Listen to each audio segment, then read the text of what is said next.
Donc, ce matin, le titre, c'est « Actes », comme dans les Actes des Apôtres, mais j'ai mis des petits points, vous allez comprendre pourquoi les petits points. On a terminé le psaume 23 dimanche passé, c'était vraiment en temps. Et on continue. Là, le matin, c'est pas une série, c'est juste un message de même, entre peut-être deux séries. Comment décrire simplement la vie chrétienne? Comment est-ce qu'on peut décrire simplement la vie chrétienne? Évidemment qu'il faudrait plusieurs dimanches pour le faire, pour bien décrire c'est quoi la vie chrétienne. Ça fait quoi un chrétien dans la vie? Ça fait quoi un chrétien dans la vie? Qu'est-ce que Dieu veut qu'un chrétien fasse dans sa vie? Je ne vous parle pas d'accomplissement extraordinaire. Oh Dieu, peut-être qu'il veut que j'aille missionnaire en Corée du Nord. La Corée du Nord, là, c'est le pays le plus rough de la planète pour des chrétiens.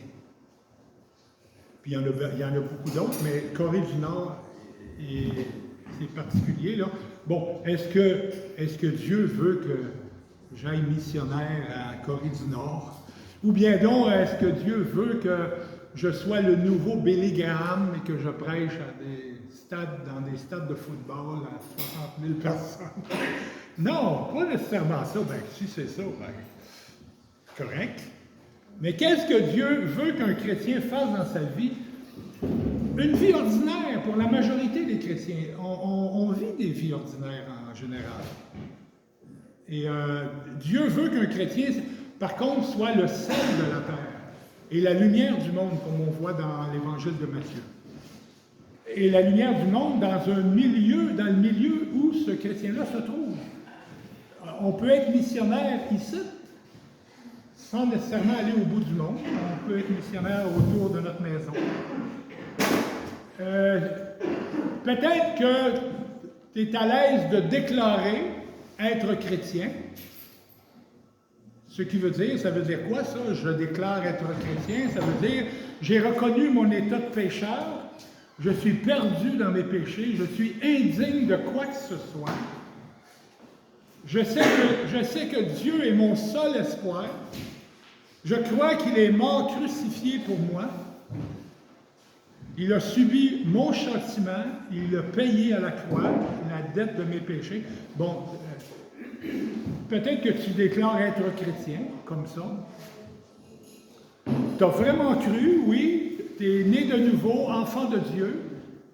Et ceux qui te connaissent, est-ce qu'eux, ils voient dans ta vie, tous les jours, un reflet de la déclaration que tu viens de faire? Est-ce que ceux qui t'entourent, ils voient ça, un reflet? Est-ce que ceux qui te connaissent voient que tu es le sel de la terre et la lumière du monde? Quand j'étais jeune chrétien, quelques mois de vie chrétienne, un vieux chrétien m'a dit, pas vieux nécessairement un peu pire, mais un chrétien qui avait plusieurs années de vie chrétienne, un chrétien mature, il m'avait dit, je vais t'expliquer, Denis, en peu de mots, qu'est-ce qui devrait se passer dans ta vie de tous les jours comme chrétien. Autrement dit, c'est quoi un chrétien? Et c'est pour ça que je prêche là-dessus un matin. Je me suis rappelé ce monsieur-là, je ne me rappelle même plus de sa figure, mais je me rappelle tellement qu'est-ce qu'il m'avait dit, ça m'avait... Wow! Ça avait dirigé ma vie de chrétien. Il m'a expliqué ça avec seulement 5 lettres que vous voyez là. Seulement 5 lettres. Facile à se rappeler. Je m'en rappelle encore aujourd'hui, après 40 quelques années de vie chrétienne. Ces 5 lettres-là. Évidemment, ça parle des actes des apôtres, on se rappelle des actes dans le Nouveau Testament, mais ça veut dire on appelle ça comment on appelle ça? Hein? Acrostiche? En tout cas, ça. Chaque début de mot, on met comme bon, on sait ce que c'est. Des fois, on voit ça dans les anniversaires de naissance. Donc, A, acte. A veut dire adoration. Dans la vie d'un chrétien, il y a l'adoration. Dans la vie d'un chrétien, il y a la communion fraternelle. Dans la vie d'un chrétien, il y a le témoignage. Dans la vie d'un chrétien, il y a l'évangélisation. Et dans la vie d'un chrétien, il y a le service. C'est pas compliqué. Et c'est facile à se rappeler. Ce qu'il m'avait dit, ce chrétien-là, je me rappelle pas les versets puis ce qu'il m'avait parlé à ce sujet-là, mais je me rappelle tellement de la logique de tout ça que j'ai voulu le refaire du mieux de mon souvenir. Bon, c'est certain qu'un chrétien, bon, il doit aussi prendre soin de sa famille, travailler, respecter les pratiques et les lois de la société, arrêter au stop, à la lumière rouge, être obéissant au gouvernement, avoir des temps de divertissement avec sa femme, les enfants, faire du bénévolat, aller en vacances, etc. Évidemment, c'est ça aussi la vie d'un chrétien. Il ne faut pas négliger ça. Il ne faut pas devenir des moines dans un monastère. Non. Mais un chrétien doit surtout refléter ces 5 principes-là importants de la vie chrétienne.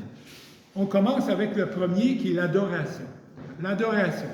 Évidemment, chaque point de ça, c'est chacun à la mesure des dons que Dieu lui a fait, que Dieu lui a donné, ses capacités reçues de Dieu.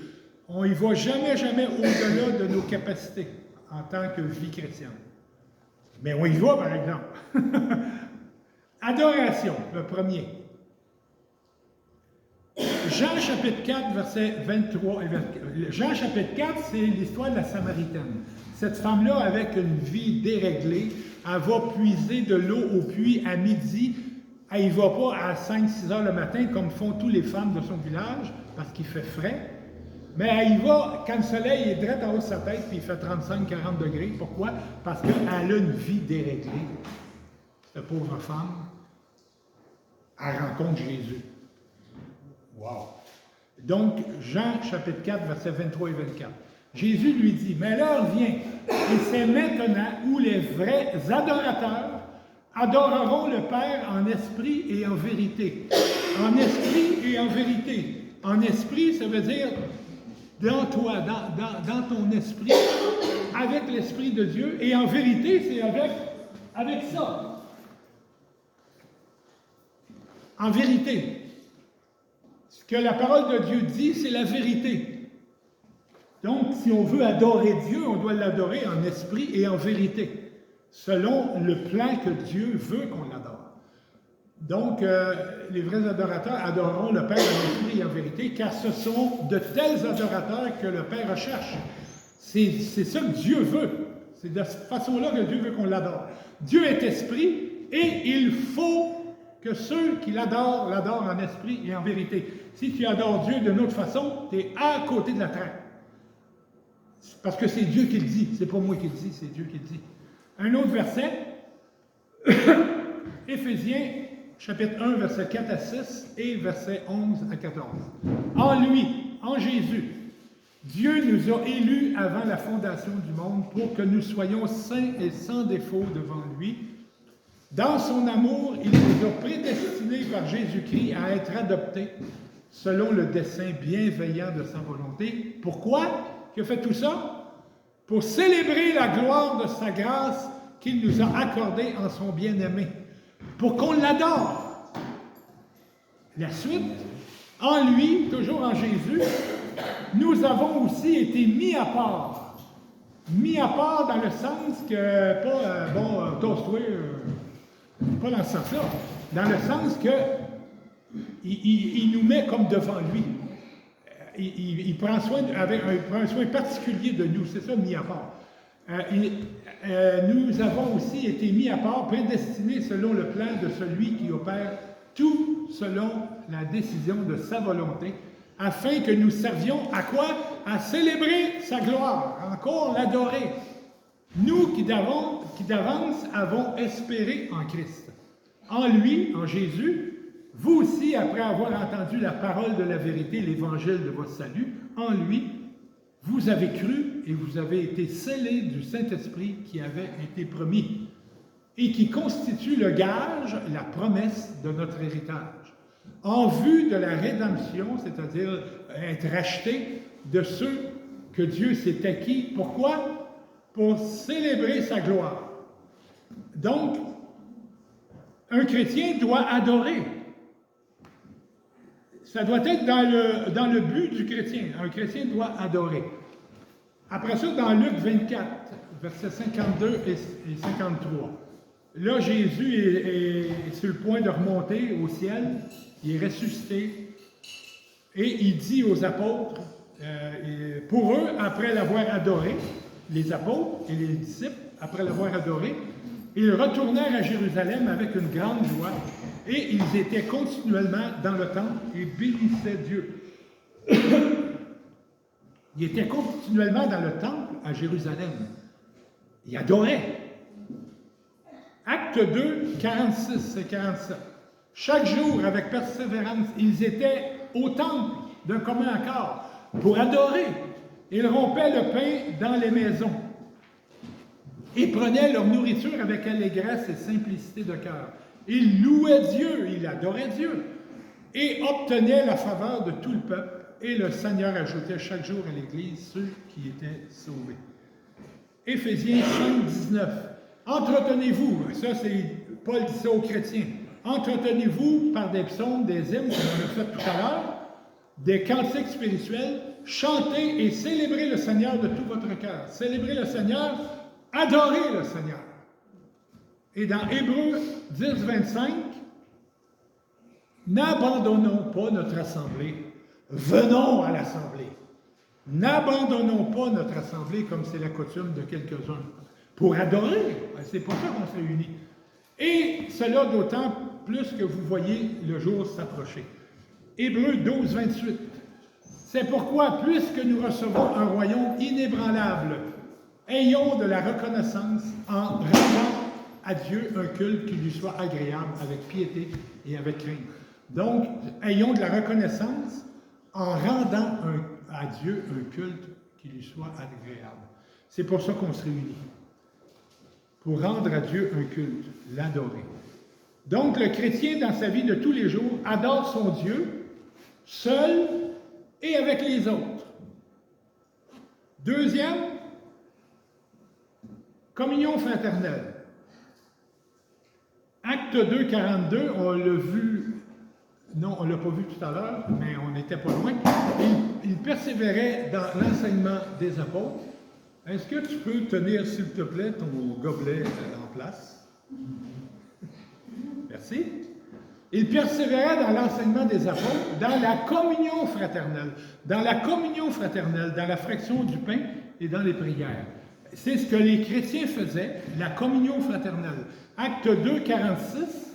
Chaque jour, avec persévérance, on y tient, on se lève le matin. Ils étaient au temple d'un commun accord, c'est-à-dire qu'ils étaient ensemble d'un commun accord. Ils rompaient le pain dans les maisons et prenaient leur nourriture avec allégresse et simplicité de cœur.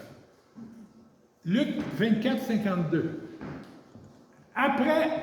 Pour eux, après l'avoir adoré, on l'a lu tout à l'heure, ils retournèrent à Jérusalem avec une grande joie et ils étaient continuellement dans le temple et bénissaient Dieu. Tout à l'heure, on parlait de l'adoration, mais là, on parle de la communion fraternelle. Ils étaient continuellement dans le temple. Ils étaient au pluriel, c'est-à-dire eux autres ensemble. Éphésiens 4, versets 1 à 3. Je vous exhorte donc, moi, le prisonnier dans le Seigneur, à marcher d'une manière digne de la vocation qui vous a été adressée, en toute humilité, douceur, avec patience. Supportez-vous les uns les autres. Et là, c'est le temps de se supporter les uns les autres.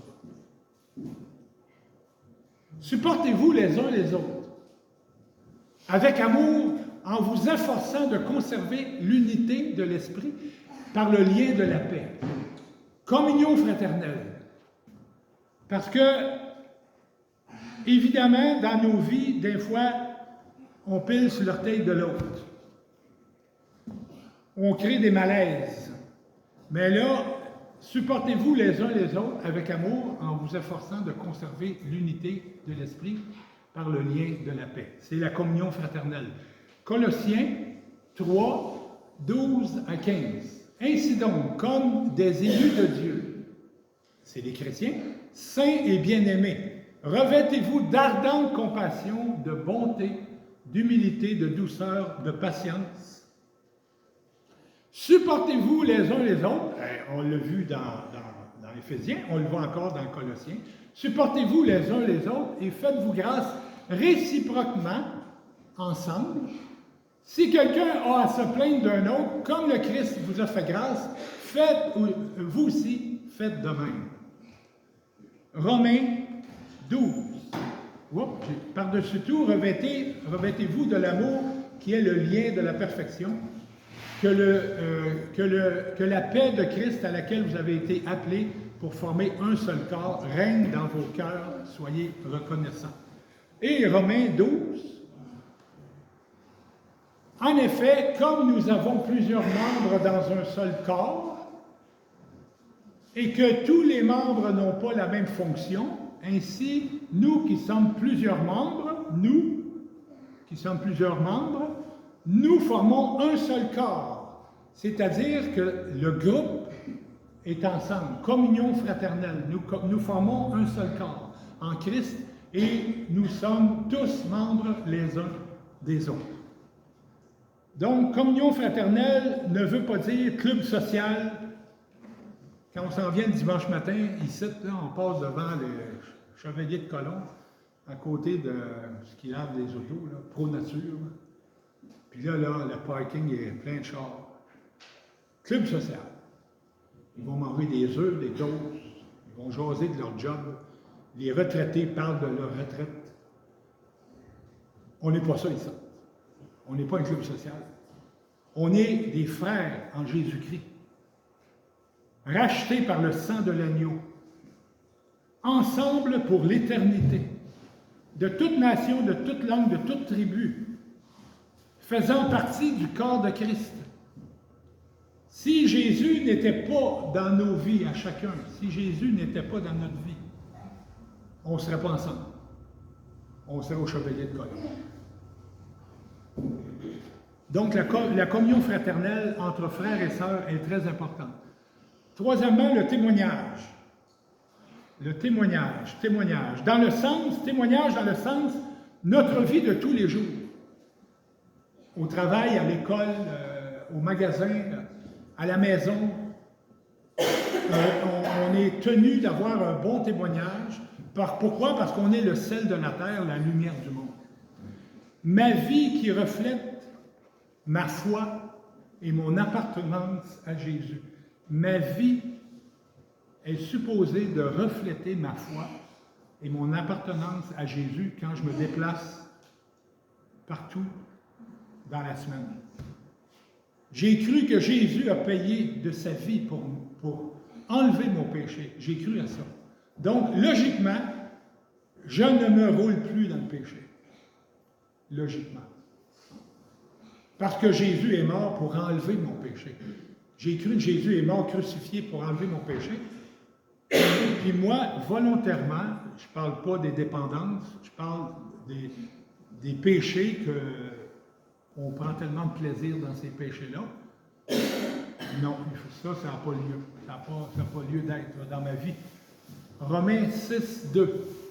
Nous qui sommes morts au péché, nous les chrétiens, comment vivrions-nous encore dans le péché? Paul, il pose la question. Comment est-ce qu'on continuerait à vivre dans le péché comme si rien n'était? Évidemment, on fait des péchés quand on est chrétien. Mais vous le savez, quand on fait des péchés, on a des grands remords de conscience. Qu'est-ce que j'ai fait là encore? Ça nous torture. Romains 6, 4.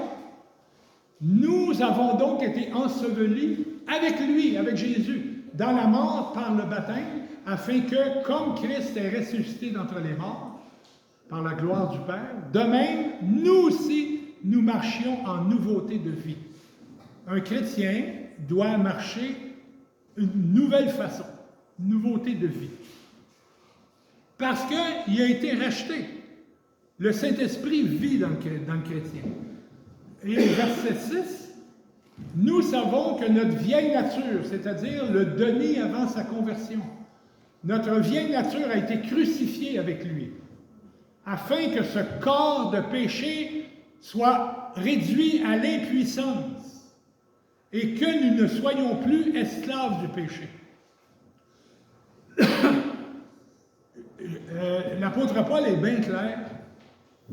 On n'est plus supposé être esclave du péché. Romains 6, versets 10 et 11. Car il est mort, et c'est pour le péché qu'il est mort une fois pour toutes, Jésus. Et maintenant qu'il vit, il vit pour Dieu. Ainsi vous-même, de la même façon que Jésus, considérez-vous comme mort au péché et comme vivant pour Dieu en Christ Jésus. 2 Corinthiens 5, 15, il est mort pour tous afin que les vivants, ça c'est les chrétiens, ne vivent plus pour eux-mêmes, mais pour celui qui est mort et ressuscité pour eux. Galates 2, 20, on est toujours dans le témoignage de nos vies. Je suis crucifié avec Christ et ce n'est plus moi qui vis. C'est Christ qui vit en moi. Ma vie présente dans la chair, je la vis dans la foi au Fils de Dieu qui m'a aimé et qui s'est livré lui-même pour moi. Donc, c'est plus moi qui vis. C'est supposé être Jésus qui vit. C'est Jésus qui me dirige, c'est Jésus qui me fait avancer, qui me dirige à aller à telle place plutôt qu'à l'autre place, qui me fait dire des choses plutôt que dire d'autres choses. Et si malencontreusement je dis des mauvaises affaires, j'ai la repentance comme outil, puis la demande de pardon, mais je dois m'approcher de Jésus dans ma vie. 1 Pierre 2, 24, lui qui a porté nos péchés en son corps sur le bois, afin que, mort à nos péchés, Jésus qui est mort à nos péchés, nous vivions pour la justice. Lui dont les meurtrissures vous a guéris. Donc, vous êtes le sel de la terre, la lumière du monde. Tu as cru que Jésus a payé de sa vie pour enlever ton péché, donc, logiquement, tu ne dois plus te rouler dans le péché, parce que Jésus est mort pour enlever ton péché. Et si, malgré tout, tu te roules encore dans le péché, tu es un très mauvais témoignage pour ceux qui n'ont pas encore cru à Jésus, ton Sauveur. Le témoignage est quelque chose de très important. Mets ton orgueil à la poubelle, humilie-toi devant ton Sauveur, repens-toi de ton mauvais témoignage et demande humblement pardon à celui qui est mort pour tes péchés et sois un bon témoignage pour ceux qui t'entourent. Évangélisation. Évangélisation. Dieu, peut-être que Dieu t'a donné le don d'évangéliste. Évangélise, c'est ton don. Paul dit, 1 Corinthiens 9, 16, si j'annonce l'Évangile, ce n'est pas pour moi un sujet de gloire, car la nécessité m'en est imposée.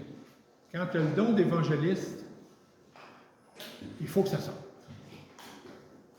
Et malheur à moi si je n'annonce pas l'Évangile. Pas malheur à moi dans le sens où je vais me faire battre. Malheur à moi parce que moi, là, ma raison d'être comme chrétien, c'est de parler de Jésus à d'autres. C'est le don d'évangéliste. Et on voit aussi dans Jérémie, chapitre 20, verset 9, la première fois que j'ai lu l'Ancien Testament, j'avais lu au début de ma vie chrétienne 3, 4, 5 fois le Nouveau Testament. Quand je terminais, je recommençais. Nouveau Testament, Nouveau Testament. Puis à un moment donné, je me suis dit, bon, je dois être prête pour l'Ancien Testament. J'ai commencé à lire le Nouveau Testament et quand je suis arrivé à ce verset-là, je me suis dit, wow, ça me parle. C'est un verset qui me parle parce que c'est tellement moi. Si je dis, je ne ferai plus mention de lui, de Dieu, de Jésus. Je ne parlerai plus en son nom. Il y a dans mon cœur comme un feu brûlant retenu dans mes os. Je me fatigue à le contenir et je ne le puis.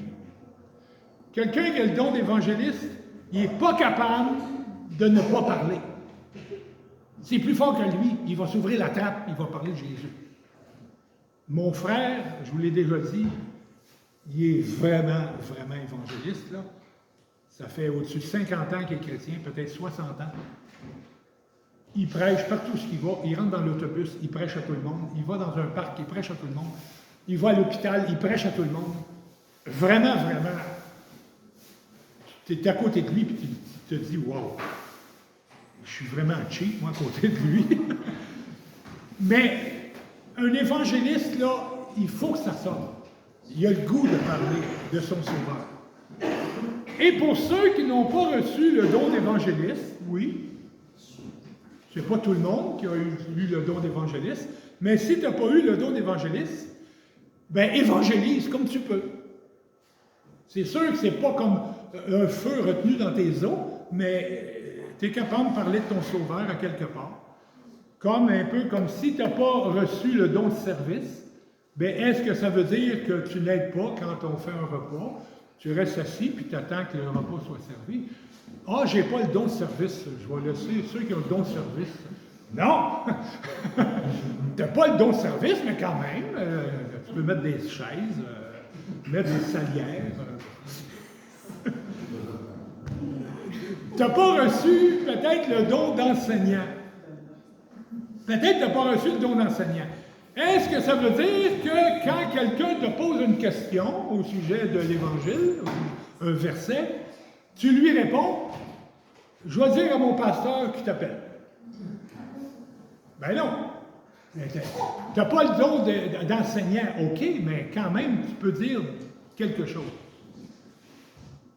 Tu n'as peut-être pas le don d'évangéliste, mais le Saint-Esprit, il vit en toi. Et le Saint-Esprit peut te pousser à dire des choses, à la mesure de tes capacités.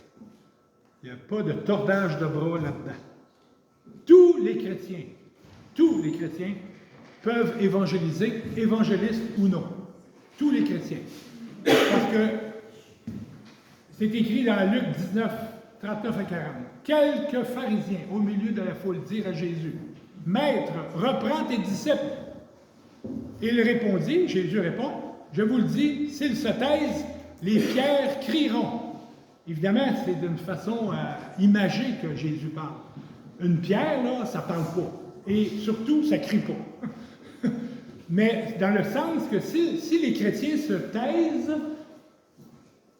dans la tête de Jésus, c'est impossible qu'un chrétien se taise. Je veux dire, tu es avec quelqu'un, tu es assis sur un banc dans un parc, ton ami, il n'est pas chrétien, puis ton ami, il dit, « Hey, moi, là, ça me ronge, là, la nuit passée, là, j'ai pensé à mon éternité, là, j'ai tellement peur de ne pas aller au ciel. Oh, je suis effrayé de ça. » Puis toi, là, tu n'as pas le don d'évangéliste, tu es assis, là, sur le banc, avec lui, là. Si tu te tais, les pierres vont crier. Dans le sens qu'un chrétien qui a été sauvé, il n'a pas le don d'évangéliste, OK, mais il est sauvé. Il va dire quelque chose. Mais un incroyant qui est à côté de cet incroyant-là, qu'est-ce qu'il va répondre? Il va dire, « Ben oui, non, fais-toi ça pas ça. Voyons, va prendre une marche avant de te coucher, puis regarde un film. » Lui, il ne peut pas parler. Il ne peut pas parler. Parce qu'il ne l'a pas reçu. Romains 1,16. Car je n'ai pas honte de l'Évangile, c'est une puissance de Dieu pour le salut de quiconque croit. Tu es chrétien, tu n'as pas honte de l'Évangile. Dans la mesure de tes capacités. Jean chapitre 4, verset 28-29, la Samaritaine. La femme, quand tout était fini avec Jésus, la femme laissa donc sa cruche, elle était venue puiser de l'eau, elle oublie complètement de puiser de l'eau, elle laisse la cruche à terre, s'en alla dans la ville et dit aux gens, « Venez voir un homme qui m'a dit, tout ce que j'ai fait ne serait-ce pas le Christ. » Elle est en train d'évangéliser. Juste en disant ça, venez voir un homme qui m'a dit tout ce que j'ai fait. Elle n'a pas sorti 50 versets de l'Ancien Testament. Elle a parlé aux gens de son village. Puis pourtant, là, c'est une fille de mauvaise vie. Elle était bien mal vue dans son village. Jean 9, c'est l'aveugle né. Jean 9, verset 11. Il répondit, l'aveugle né, il se défend. La foule, il demande, comment ça se fait que tu vois, t'es né aveugle. Il répondit, l'homme appelé Jésus en fait de la boue. Il me l'a appliqué sur les yeux et m'a dit, va te laver à Siloé. J'y suis allé, je me suis lavé et j'ai recouvré la vue. Il évangélise. C'est une évangélisation. Pourtant, il n'en connaît pas gros. Verset 15. À leur tour, les pharisiens lui demandèrent comment il avait recouvré la vue. Et il leur dit, il mit de la boue sur mes yeux, je me suis lavé et je vois. Encore là, il évangélise. Et le verset 24 et 25, les pharisiens appelèrent une seconde fois l'homme qui avait été aveugle et lui dirent, donne gloire à Dieu, nous savons, que cet homme est pécheur, en parlant de Jésus, les pharisiens le traitaient de pécheur. Il répondit, l'aveugle qui maintenant il voit, il dit, s'il est pécheur, je ne le sais pas. Il n'en sait pas grand-chose. Je sais une chose, par exemple. J'étais aveugle, je vois. Tu ne connais pas beaucoup de versets bibliques, tu es chrétien, tu peux dire à ton ami, regarde, je n'en connais pas grand-chose dans la Bible, mais je peux te dire en affaire, Jésus a changé ma vie. Il a bouleversé ma vie. Je vois, maintenant je vois. Tu peux évangéliser en disant ce que Jésus a fait pour toi. Comment tu es passé des ténèbres à la lumière. Comme je vous ai déjà dit, ça faisait quelques jours que j'étais chrétien, puis mon frère, l'évangéliste vraiment total, viens-t'en, Denis, on s'en va dans le parc, on s'en va prêcher. Wow! OK, mais regarde, j'ai dit que c'est que je pouvais dire. Jésus m'a sauvé, j'ai cru, il est mort pour mes péchés, il m'a sauvé. Je ne pouvais pas dire grand-chose, je n'en connaissais pas plus. Et dans Luc 6, 45, l'homme bon, c'est un langage pour dire le chrétien, l'homme bon tire le bien du bon trésor de son cœur. Et le mauvais, c'est un terme pour dire l'incroyant, le mauvais tire le mal de son mauvais trésor, car c'est de l'abondance du cœur que la bouche parle. J'en reviens aux deux gars sur un banc de parc. Il y en a un, il n'est pas chrétien, puis l'autre, il l'est. Celui qui n'est pas chrétien, j'ai passé une lutte affreuse, j'ai pensé à la mort, puis j'ai tellement peur de mourir. Mais celui qui est chrétien, là, c'est de l'abondance du cœur que la bouche parle. Il y a quoi dans son cœur? Il y a Jésus. Le gars, il est sauvé, ou la fille, il est sauvé. C'est quoi qu'il va dire? Ben, regarde, je vais te donner un Nouveau Testament. Moi, Jésus est mort pour mes péchés, j'y ai cru, puis ça a tellement changé les choses dans ma vie, puis je t'encourage à te tourner vers Jésus. Il va pardonner tes péchés. C'est de l'abondance du cœur que la bouche parle. Mais si l'intervenant, il est non chrétien, bien c'est aussi de l'abondance du cœur que sa bouche va parler, c'est-à-dire, il va dire, bien arrête donc de capoter avec ça, voyons donc, respire par le nez, va voir le médecin, il va te donner des pinottes, puis ça va être fini, puis c'est de l'abondance du cœur que la bouche parle. Si dans ton cœur, Jésus n'est pas là, ben, il va sortir tout excepté Jésus. Mais si dans ton cœur, Jésus est là, ça va sortir. Tu n'auras même pas besoin de peser sur le piton, ça va sortir. Et le dernier, le service. Le service. Matthieu 20, versets 26 à 28. Il n'en sera pas de même parmi nous. Mais quiconque veut être grand parmi vous, Jésus dit ça, quiconque veut être grand parmi vous, les apôtres, sera votre serviteur. Et quiconque veut être le premier parmi vous sera votre esclave. C'est ainsi que le Fils de l'homme, Jésus, est venu non pour être servi, mais pour servir et donner sa vie en rançon pour beaucoup. Est-ce que tu es le serviteur des autres dans cette Église? Est-ce que tu peux dire de toi-même, oui, je suis un serviteur, je suis un esclave pour les autres? Es-tu au service? Es-tu le serviteur des autres dans cette Église? Bien, nous devons suivre l'exemple de notre Sauveur bien-aimé. J'ai une question à vous poser. Quel est l'autre endroit dans le Nouveau Testament où Jésus enseigne à ses disciples comment être un serviteur pour les autres? Il y a un endroit vraiment particulier. Dans le Nouveau Testament, Jésus donne un enseignement comment être un serviteur total. Maggie? Tadam! C'est ça. Un beau 20$ de récompense. Non. Bien, c'est dans Jean chapitre 13, Jésus qui lave les pieds à ses disciples. On va le lire ensemble, Jean chapitre 13, versets 12 à 17. Après leur avoir lavé les pieds, en passant, dans une maison en Israël, il était en sandales, puis il n'était pas sur de l'asphalte, il était sur de la poussière, sur du sable, sur de la terre. Il avait tout le temps les pieds crottés, le monde.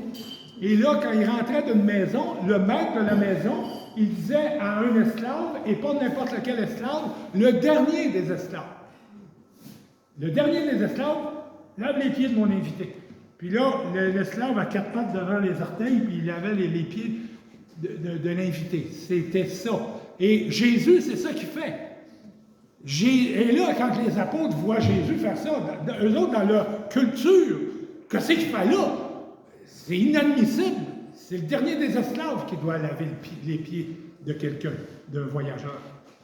Donc, après leur avoir lavé les pieds et avoir repris ses vêtements, il se remit à table et leur dit, « Comprenez-vous ce que je vous ai fait? Comprenez-vous ça, ce que je viens de vous faire? Vous m'appelez le Maître et le Seigneur, et vous dites bien, car je le suis. Si donc je vous ai lavé les pieds, moi, le Seigneur et le Maître, vous aussi, vous devez vous laver les pieds les uns les autres. Ce n'est pas une proposition, ce n'est pas une recommandation que Jésus nous donne. Comme le baptême, ce n'est pas une option. Tu dois être baptisé. Mais là, pour le lavement des pieds, pour le service aux autres, vous aussi, vous devez vous laver les pieds les uns aux autres, car je vous ai donné un exemple. Le Créateur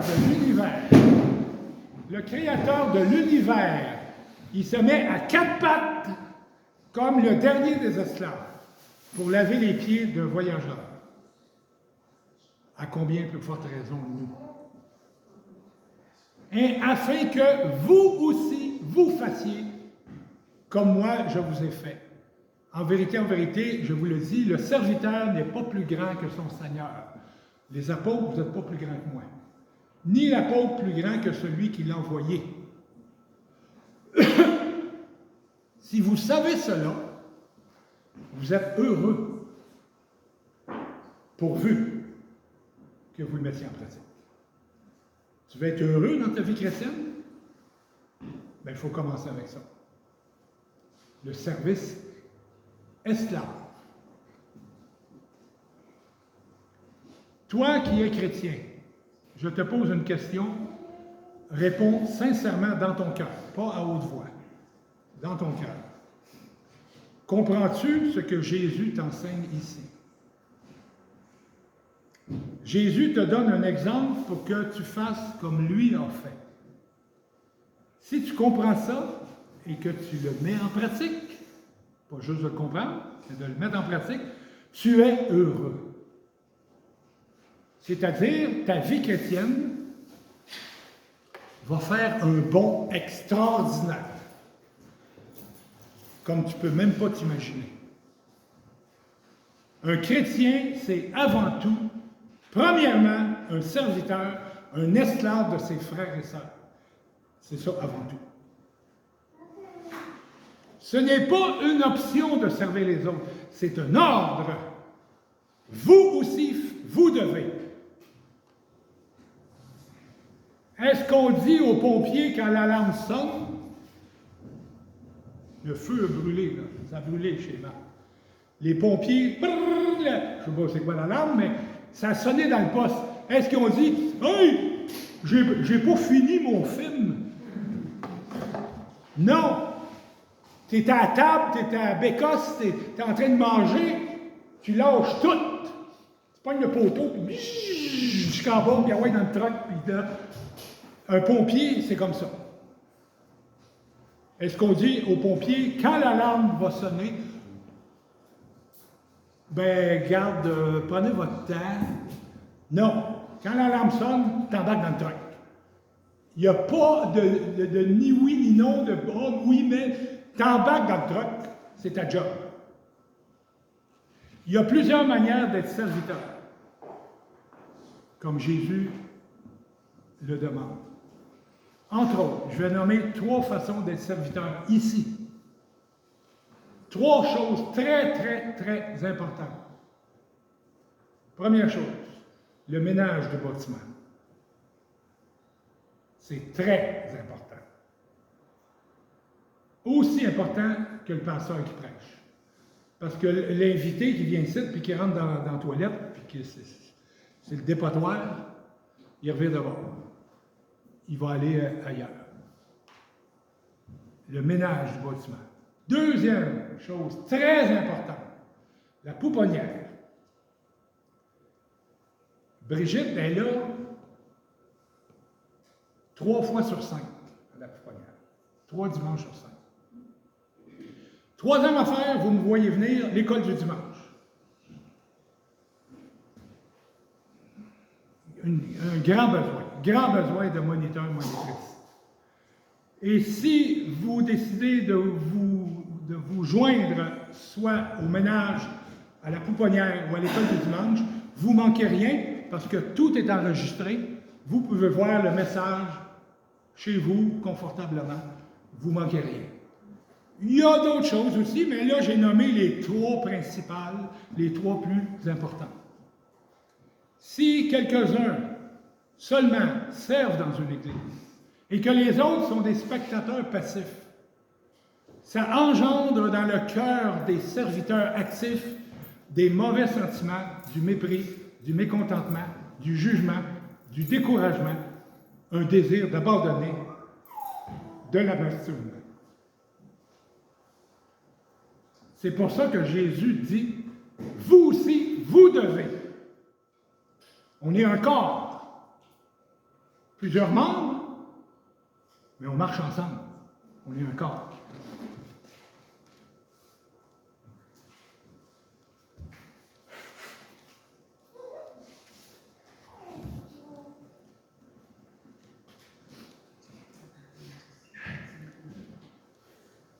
Un chrétien, c'est quelqu'un qui adore, c'est quelqu'un qui participe à la communion fraternelle, c'est quelqu'un qui a un témoignage de vie face aux autres, c'est quelqu'un qui évangélise au meilleur de sa capacité, et c'est quelqu'un qui est serviteur des autres. Et quand le vieux chrétien m'avait dit ça, il y a 40 ans, j'ai été vraiment frappé par tout ça. Et Brigitte et moi, on a essayé de faire ça. Dès le tout début de notre vie chrétienne. Ça m'a resté dans la tête. Un chrétien pratique ces 5 éléments-là. C'est dans son ADN. C'est dans son ADN. En même temps, c'est comme un test pour savoir si tu es chrétien. Est-ce que tu patauges là-dedans? Est-ce que tu fais ça? Si tu dis dans ton cœur, non, moi, l'adoration, non, communion fraternelle, non, témoignage, évangélisation, jamais je fais ça. Hey, service, il y a une grosse lumière rouge qui va s'allumer là, dans ta tête, là, parce que ça, c'est un test en même temps. Il n'y a que l'élément évangélisation qui demandent un peu plus de compétences. Oui. Mais les 4 autres, là, on est tous capables de les faire. Pas besoin d'avoir suivi quelques cours que ce soit. Adoration, communion fraternelle, témoignage, service. On est capable de faire ça, tout le monde.